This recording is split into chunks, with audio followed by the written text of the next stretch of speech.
People, what's good, what's good? How's everyone doing? Hopefully you guys are all doing well. Don't forget, if you're new to the channel, like, share, subscribe. Wow. I said the same thing after Inoue destroyed Stephen Fulton, and I kind of expected to say wow again after Saturday night's performance, whoever won. But this was just a whole different level of wow. Like, I've been itching to get to the green chair to talk about not just the fight, but my time in Vegas. And now I'm here. I don't really know what to say. I'm still trying to make sense of what I saw on Saturday night. Like, was it my best ever fight to watch or my performance to watch live? Absolutely. Like, I can't even think of what was second. Like, that's so far in front of everything that I've ever seen. I don't even know what is the second best performance. Maybe Bivens against Canelo. That was a great performance, but this was just something different. By the way, I've literally just got through the front door. It's just gone 3 p.m. My flight back from Vegas to London Heathrow was cancelled. I then had to jump on another one from Vegas to Gatwick. That was then delayed by 3 hours. But that doesn't matter. That's small thing. That's like first world problems. To think that I was and ahhing to go out there. I only made my mind up to go out there the day before I went out there. And thank God I did. Because again, to witness that in person, and not just the fight, but the weigh-in was incredible, honestly. So it was in the T-Mobile Arena. It was far too hot to do it outside. There's a lot of people talking about maybe they should have done it outside the Toshiba Plaza. You couldn't. It was 110. I looked at my phone. It was 110. That's how hot it was. So they done it in the T-Mobile Arena. And you kind of looked and thought, okay, these are decent numbers. And then you looked again and you realized they'd open up a couple more tiers upstairs. And it was packed. It was packed. And I'd say it was 60-40 in favor of Spence. But it was jam-packed full of people there. And when Terence Crawford walked out, so I knew they did the weigh-ins. So those were ceremonial weigh-ins. They did the weigh-ins earlier in the day. And there's a lot of talk about Terence Crawford struggling to make weight. Like, Terence Crawford might have needed 2 or 3 different opportunities to make the weight. He came in 146.8. So I don't know if that was true or not. Errol Spence came in bang on 147, I believe. When Terence Crawford came out, I looked at his physique and honestly, my jaw dropped. I was like, Terence is always in shape, but he's normally quite wiry, isn't he? He looked in incredible shape. I mean, so did Spence. So Spence looked in incredible shape as well. But Terence came out with this energy. Started singing the Lil Wayne song verse to verse. And I was like, bar for bar. And I was like, geez, this guy just means business. He's been waiting for his opportunity. They've blackballed him. They've kicked him out. They've kept him on that side of the road. They've not let him in. They've literally not let him into the big house. And he was soaking it all up. I'm 35 years of age. I'm going to enjoy every single moment. And he looked ready to go. And this isn't saying Errol didn't, because Errol's more laid back. He's got this very laid back demeanor. But I looked at Terence Crawford, and you guys know I like Terence anyway. And I was like, yeah, he's doing this. Like, he's doing this. But yeah, we got to fight night. And obviously, look, we're DAZN, right? So they're not going to give us preferential treatment. So when I got there, normally, so when I did Garcia Tank or any of the Canelo fights, access all areas. You can go anywhere you want, anywhere. This one, they blocked us straight away. And I was like, fuck. Credit to Sam Watson. You guys know Sam Watson. He's the guy that's always in the ring. Remember a few years ago, people thought, is that Al Heyman? But Sam Watson's always in the ring with his 2 sons. Marcus, and I don't know the other son's name. I can't think of it right now. But Sam was like, to me and Ak, guys, come. What are you doing over there? And we was like, we can't get in. He's like, come. So then Marcus took us, and he took basically all access. I went into a room, yeah. Like, normally I don't like to brag about these things. I'm going to fucking brag for whatever reason. I went into a room that must have been V. How many V's? I don't know. IP room. To the point where when Marcus was walking us through, the guy was like, no. Let me see who are you? To Marcus, whose dad pretty much runs the show. He's like, and anyway, another guy came and said, they're okay, let them in. Got into the room. Who's in the room? I don't know if you guys know a lot of these names, but I'm sure you will. Russell Westbrook is in the room. Russell Westbrook. Chris Brown is chilling in the room. Shannon Sharp is chilling in the room. Rich Paul is chilling in the room. Mike Tyson is in this room. This room, by the way, Joe Joyce was in the room. I'm just trying to act cool. It was one of those ones where if I don't know, there was a part of me that's like, Addy, bring out your phone and start taking photos, but I couldn't. Like, I wanted to take a photo with Stephen A. Smith and Shannon Sharp and fucking Chris Brown and all these people. I was like, I got Chance the Rapper in the room. I was like, okay, just be cool. Just be cool. This is turning into an incredible night. Anyway, fuck all that. Let's get to the fight. So I'm mingling around. They're calling everyone. Main event is happening. Get to your seats. I don't have the greatest seat, but I've got a decent seat, but not the greatest seat. Anyway, so Errol comes out. For me, he looked a bit nervous. Errol's walking out. He looked a bit nervous, but I don't really read into that. Again, Errol's demeanor. Some fighters have that demeanor where they're super confident. Some are a bit just want to get in the ring and do the business. And I think Errol's the latter.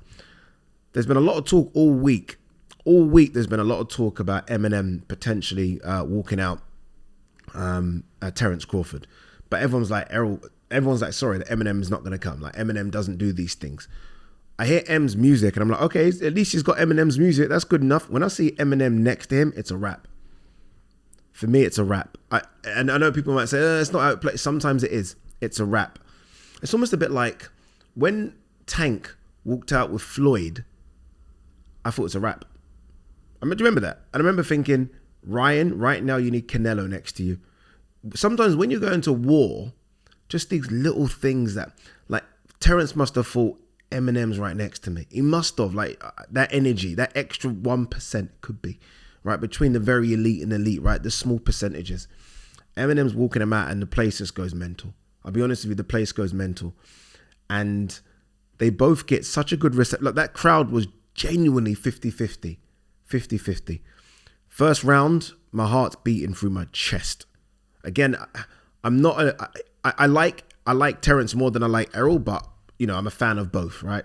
But my heart is beating from my chest because I'm thinking this is special. That this is as good as it gets. This is pound for pound at the time, number 2, because Inoue jumped to number 1.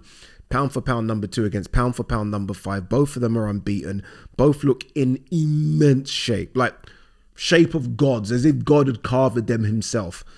And I'm like, this is, Errol's on the front foot, Terence on the back foot. But Terence starts to do things towards the end of the round where he kind of bounces off the ropes and almost spins Errol around a couple of times. Don't get me wrong, Errol done enough, I think, maybe to eat that round, but Terence done enough to kind of show that I could have won that round if I wanted to. When Terence puts him down in round 2, I remember I was like, I didn't even celebrate. I just had my head over my hand like, what have I just seen there? How's he done that? Errol's never been down before. I'm like, oh my God, Terence has put him down in round 2.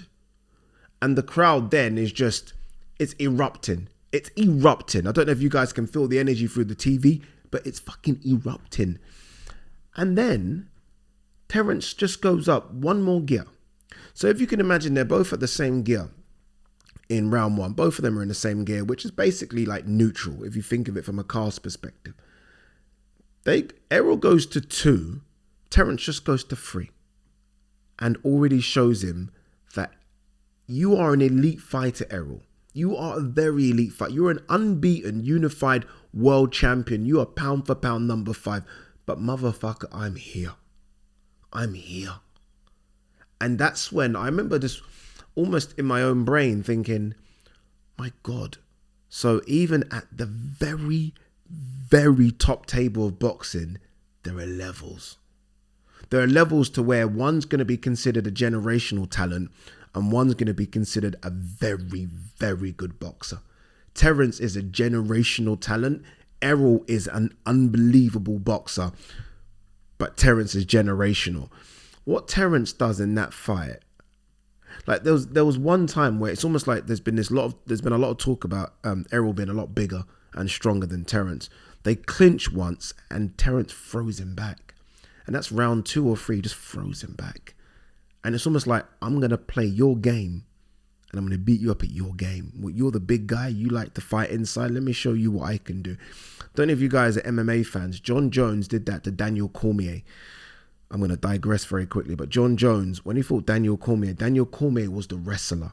right? He was the Olympic wrestler. John Jones is a good wrestler, but nowhere near Daniel Cormier. What did John Jones do? Took him to the ground straight away. Bang. He out-wrestled the wrestler. Do you know how that fucks with your brain? That's what Terence did to Errol. You're the bully? Not in this ring, you're not. Boom, pushed him off. And then he just started to... I didn't want to say he started to play with him, but Terence got into a rhythm so quickly. I was almost like, okay, I'm not watching a good fight here anymore. I'm watching a great here. Like you watch fights and you're like, okay, this guy's good. No. I'm actually watching a great. And that's rare. It's rare. We don't always watch greats. Again, there are some amazing world champions here. Amazing, great world champions. There's some undisputed world champions. But I think when you're watching something that's a bit special. Like we all did it when we watched the New Age Fulton. We was like, well, 1 second, what's going on here? This was supposed to be a close fight. And this was what I was thinking. As I was watching this, I was thinking, wait a minute. This is a 50-50 fight. In the lead up to this is a 50. Don't change your mind now. This is a 50-50 fight. And if someone was to come down from Mars and have watched the first 4 rounds, you'd have said, okay, 1 second, this isn't fair matchmaking. That's what this guy was. I tweeted, I was like, Terence Crawford is doing this to Errol Spence.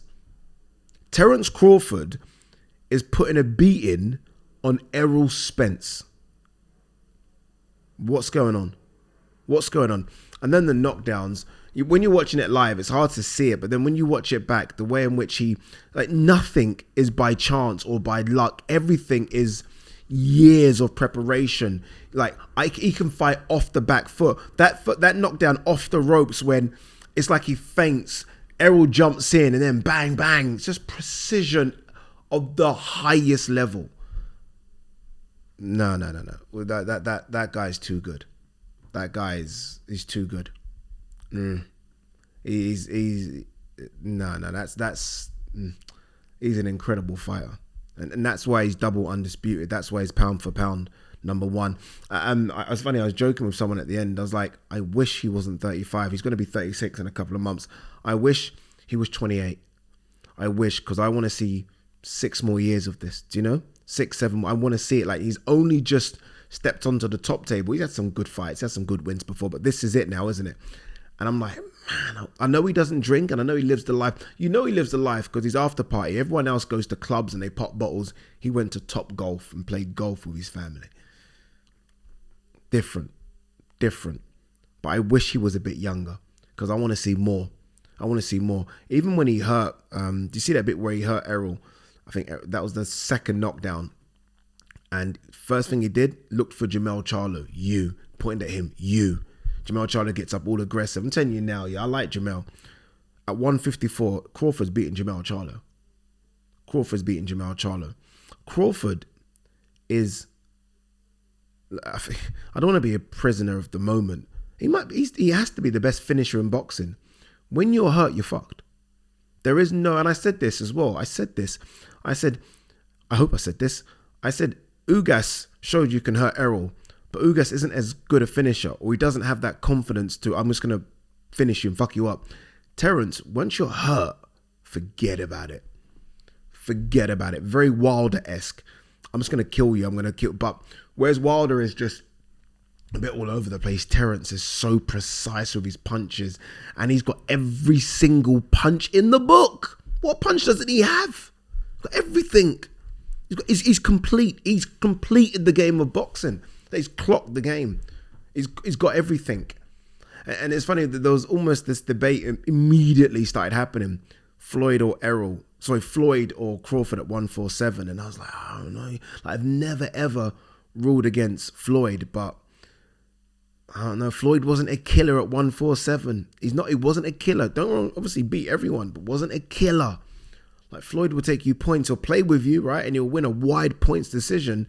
But Terence Crawford ain't coming to win no point decision. He's coming to fuck you up. He's coming to knock you out. Nah, man. Terence Crawford is I think he's pound for pound number 1 with some distance. I mean, I love Inoue. But Inoue versus Fulton, Now, Fulton's a good fighter. But Fulton ain't no Errol Spence Jr. Fulton was never in a pound for pound list. You know? Errol has been in that pound for pound list now for years. For years. I don't want to hear any weight excuses. Don't want any of that. All right? I don't want it. Because you can't give the weight excuse and then at the same time, but you be the bigger guy in the ring all the time and bully people. You've used that weight advantage for a reason. Let's not use it as a disadvantage now. Terence is just far too good. Far too good.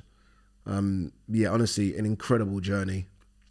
I'm very, very tired. I leave tomorrow to go to Dallas, Texas. I had to come back today to sort a couple of things out, but I feel privileged that I was lucky to witness that in person.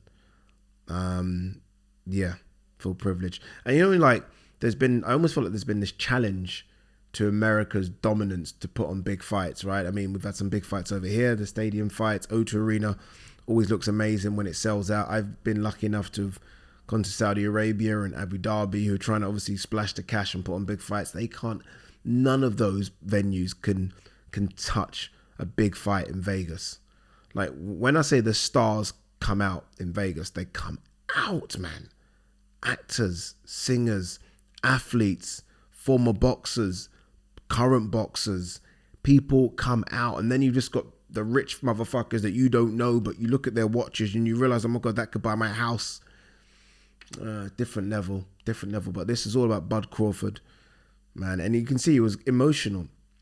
You know what that did as well to me? It lit a fire under my arse. You know, like, my journey's been incredible. But those are the fights you want to be involved in some capacity. I was slightly jealous. I'm seeing Ariel Helwani on the stage. I'm seeing Luke Thomas do his bit. Kate Abdo do the prelims. And you're thinking, these are the ones you want to be involved in. I was lucky to be involved in Garcia Tank. But that one there, nah, that's we've been asking for that fight for 5 or 6 years. We finally got it. And boy, did Bud take advantage of it. Boy, did he take advantage. I hope that does over 1 million pay-per-view buys. I think it will do. But yeah, incredible. I'm going to do like what next videos for each later on today. I just want to get this one up so you guys can watch it. Tell me what you think. What did you think of the performance? Sensei, I'm a bit speechless. I apologize. I'm tired and I'm also trying to make sense of what I just saw. Again, guys, understand, as we look back on that performance, sometimes you have to go back a few more days and understand, going into that fight, yeah, Crawford was a slight favourite, but that, by most boxing people's standards, was a 50-50 fight. Pound for pound number 2 against pound for pound number 5, and pound for pound number 5 got washed, got smoked. The referee saved him. The referee saved him from a knockout, and another knockdown, and a beating. Peace and love.